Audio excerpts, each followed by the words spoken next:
अगर आपको लगता है कि वक्फ बोर्ड महज एक लैंड एक्विजिशन और मजहबी इंस्टीट्यूशन है तो मैं आपको बता दूं कि आप बिल्कुल गलत हैं। वक्फ की स्थापना 1185 में दिल्ली सल्तनत के अंदर हुई थी, जिसे प्योरली बनाया गया था एडमिनिस्ट्रेशन के रेवेन्यू कलेक्शन के लिए, जिसमें सारी प्योर पायस चैरिटीज डोनेशन इस्लामिक लॉ के तहत इकट्ठा की जाएं ताकि उन्हें सोसाइटी की वेलबींग के लिए यूज कर सकें, जैसे स्कूल्स, हॉस्पिटल या दूसरे पब्लिक वेलफेयर की चीजें बनाना। उस वक्त इसे मैनेज करने की रिस्पॉन्सिबिलिटी सरदार उस सदर, काजीज, मुल्लाज और मुतवालीस की होती थी, पर तब कोई कंट्रोल एडमिनिस्ट्रेटिव बॉडी इसमें इन्वॉल्व नहीं थी जो सेंट्रली इसे कंट्रोल कर सके। अब आ जाते हैं आज पे। आज अपोजिशन पार्टीज मुस्लिम आबादी को भड़का कर प्रोटेस्ट कर रही हैं, गुमराह करके, कि वक्फ एक मजहबी निजी चीज है, इसमें इंटरफेयर नहीं करना चाहिए। पर वक्फ के इन ठेकेदारों से आप एक क्वेश्चन करिए जरूर कि वक्फ के अंडर उन्होंने कितने पिछड़े दलित मुसलमान जातियों को इंक्लूड किया या उनके लिए स्कूल्स या हॉस्पिटल्स बनवाए। याद करिए दोस्तों, ये वक्फ की प्रोटेस्ट पे बैठे वही लोग हैं जिन्होंने शाह बानो पर आया सुप्रीम कोर्ट का वर्डिक्ट भी पलट दिया था, क्योंकि ये नहीं चाहते थे कि मुस्लिम महिलाओं के राइट्स को प्रोटेक्ट किया जाए।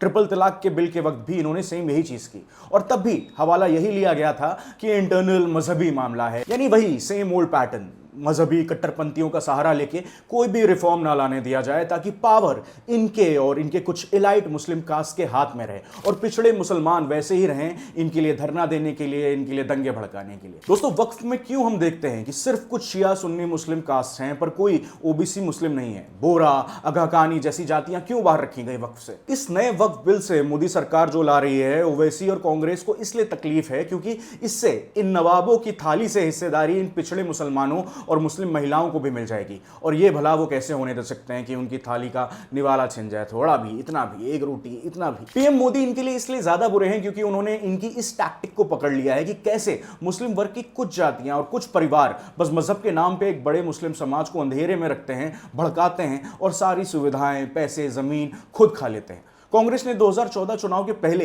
दिल्ली की कई जमीन वक्फ को दे दी थी, जैसे वक्फ इनकी कोई लैंड लॉन्ड्रिंग मशीनरी हो जिससे वो अपने लिए लैंड रिजर्व रख रहे हो। अब सरकार ये सबके हक का हिस्सा सबको वापस लौटाने का प्रयास कर रही है, तो तकलीफ होना तो जायज है। दोस्तों, ये अपोजिशन के लोग बात बात पर ये लाल किताब उठा लेते हैं, पर संवैधानिक न्याय यानी रूल ऑफ लॉ ये खुद नहीं आने देना चाहते। अगर हम इस्लामिक देशों की भी बात करें जिनका ये इलाइट मुस्लिम स्पीकर्स हमेशा एग्जाम्पल देते हैं, तो टर्की और कतर जैसे देशों में वक्फ को एक सेक्युलर पब्लिक वेलफेयर डेवलपमेंट के अंडर कंसिडर किया जाता है, जिसमें मिनिस्टर्स, नॉन प्रॉफिट और इकोनॉमिक एक्सपर्ट शामिल होते हैं ताकि जो उनका पिछड़ा वर्ग है, जो मुसलमान जिनके पास स्कीम्स नहीं पहुंच पाती सरकार की, उनका भला हो, स्कूल्स बने, हॉस्पिटल्स बने।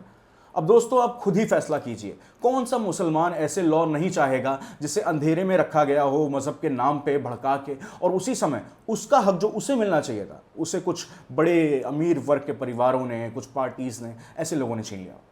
दोस्तों, वीडियो पसंद आई हो तो इसे लाइक ज़रूर करें, शेयर करें अपने दोस्तों के साथ, जागरूकता फैलाएं और कुछ कमेंट करके बताएं वक्फ के बारे में।